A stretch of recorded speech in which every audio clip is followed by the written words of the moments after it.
Hello friends, welcome to our YouTube channel. In this video I'm going to tell you about how to enable desktop mode in your infinix smartphone. Before watching this video, if you have not subscribed to our YouTube channel, then subscribe to it and like our video. So let's start friends. First you have to simply open your Chrome, click on three dots and here it is settings.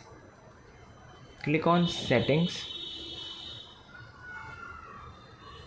and you have to swipe down. Here you have to click on site settings, then you have to click on desktop site. You have to enable it and simply press back.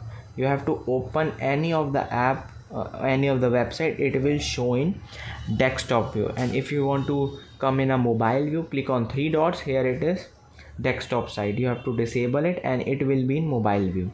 I hope you like this video. If you like this video, then subscribe to our YouTube channel for more helpful tips and tricks videos. See you next time.